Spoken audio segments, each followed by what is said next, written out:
Yep, the old times near the end of the 19th century, the beginning of the 20th century. They had to chop wood every day. They had to chop wood every day, otherwise they would freeze at night. Now you might be saying, well, what about the summer nights? Well, believe it or not, it gets cold at summer too. They had to be burning wood pretty much every day. Of course, winter pretty much all day long. That goes without saying. And then one day it all stopped. People invented a way to heat their own homes with electricity and fancy stuff and fancy machinery, all through the process of industrialization. Technology and all that stuff. Everybody knows. I don't need to educate you on that. But then people also gathered water until one day running water was created. Of course, the aqueducts of the Roman Empire was an astonishing achievement. But to get running water in these times, you had to have a sewer system and you had to be plugged into it. You had to be hooked up to it. And if you didn't have all that fancy stuff, you had to go down to the creek. You had to gather that water for yourself. You know? So you'd have to walk all that distance. You got your pails, you got your horses, you got your wagons, all of your different fancy stuff back in those days to put water in containers, whether those were round containers or square containers such as this. You know?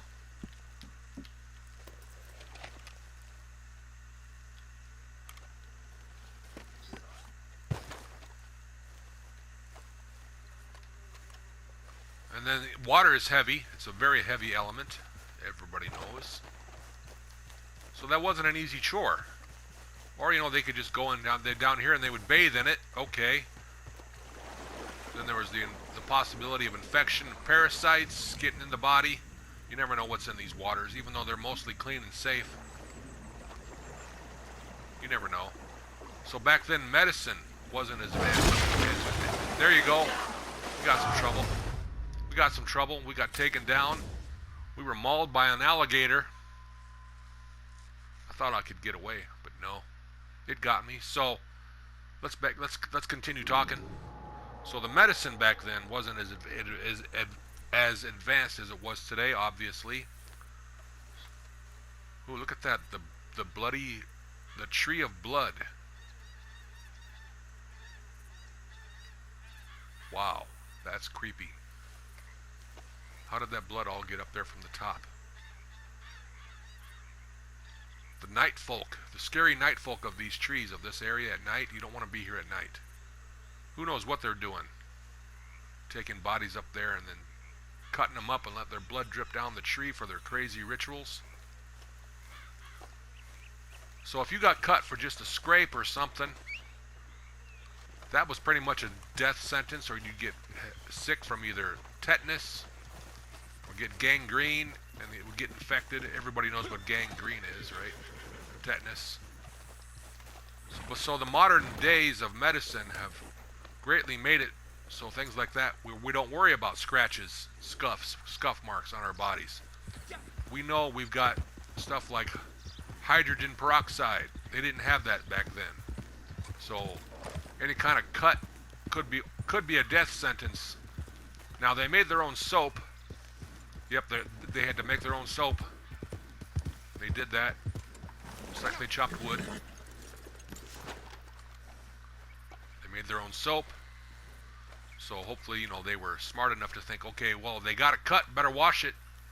Soap and water, I'm pretty sure they had the knowledge of that, so that was good. If they had soap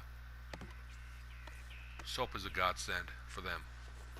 One of the greatest inventions of their time, before the modern days of, rubbing alcohol, hydrogen peroxide, like I just mentioned, is a great way of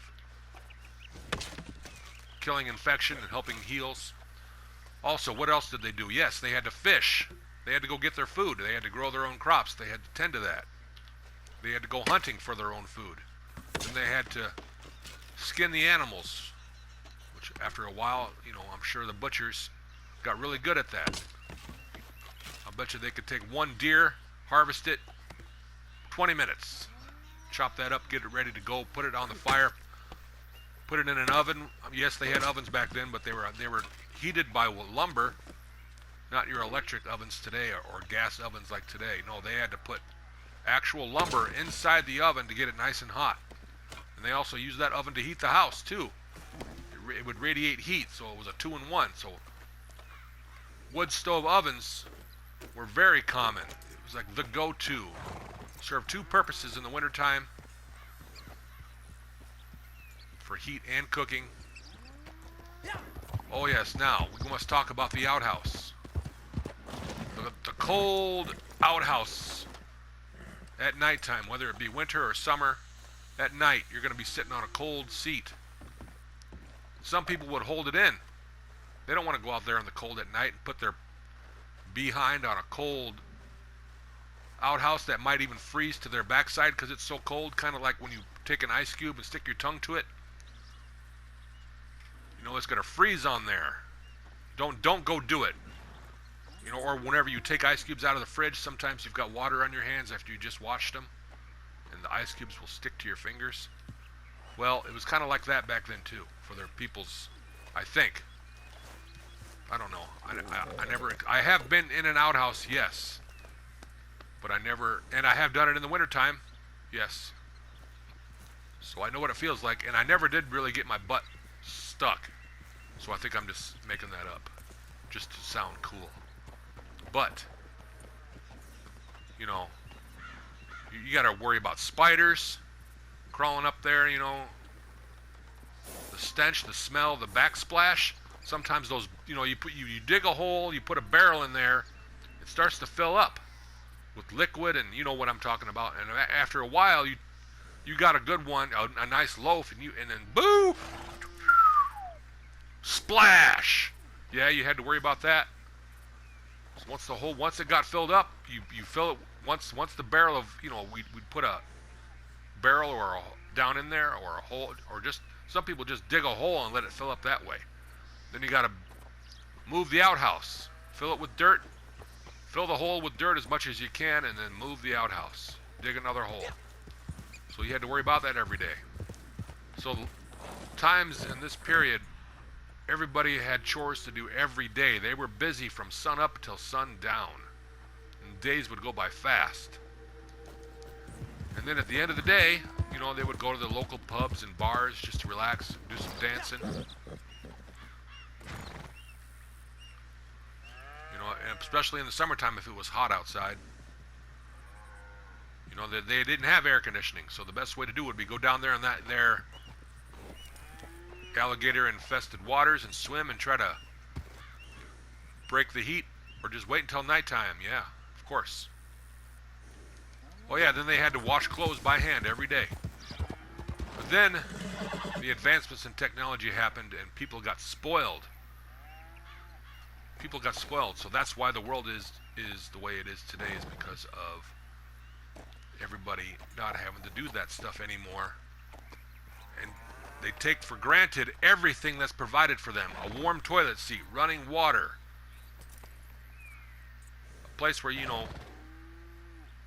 can, instead of hunting and fishing for your food, you just drive and go get it. It's there waiting for you, sitting on a shelf or at a fast food place or a restaurant, waiting for you right there, right now, in the future. It's got your name on it. You just got to go give them some money in exchange for that. But, back then they didn't have that. If you were hungry, if you didn't go out and hunt or eat, you're going to starve. If you didn't grow your crops.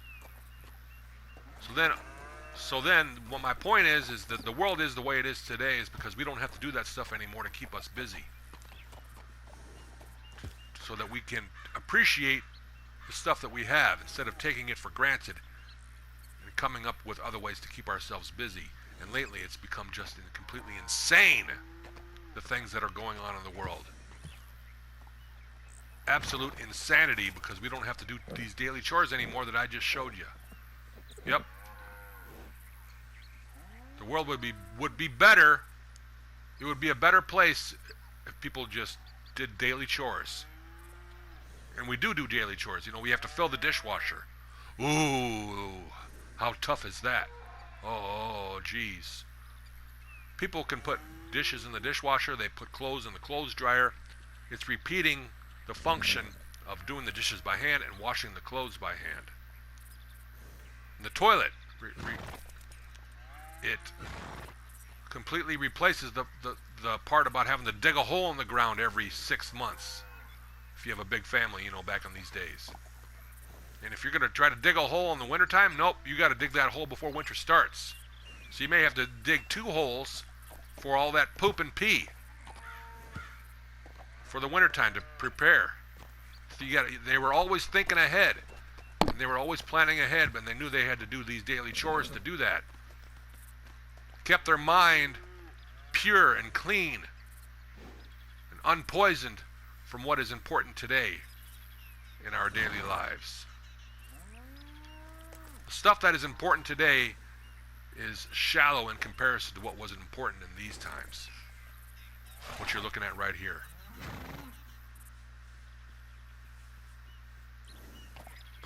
So the advancement of technology and medicine makes it better to live in today's society. You're not going to get killed. You're not going to die from a scratch that you got from a fence post or from rust. That's what people would do. They would get scratched and something would be rusty, like a piece of metal while they were working, and they're like, "Oh my gosh!" And they're panicking because they know they've seen it before, that they're going to get tetanus, and what happens is the lower jaw locks, and they can't move their lower jaw, and they starve to death. That's all from just getting scratched by a rusty fence post or something, or a rusty piece of metal that the blacksmith, you know, like for example here, let's just say there's some rust. Let's just say there's rust on this. And there's a person, you know, washing their clothes by hand, and they happen to scratch themselves on the bucket or somewhere sharp. You know, you never know. And they're like, "Oh crap. I hope I don't get tetanus." Maybe the immune system will fight it off and they'll be fine. You know. But you don't know. You never know. And the doctors are like, "Yeah, we can't do nothing about it. They got scratched." Yeah, and everybody's like, "Well, that's insanity, right?" So they figured things out. And that's why people live longer today than they did back then. You know?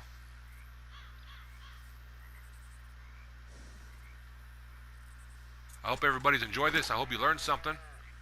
Let me know in the comments all the different types of chores they would have had to do back then that people take for granted today, that are provided by appliances and devices in our house that do it for us, that we didn't have the luxury of back in these times right here, what you're looking at. Let me know. I hope you've enjoyed the video. Leave a like and subscribe. Thanks.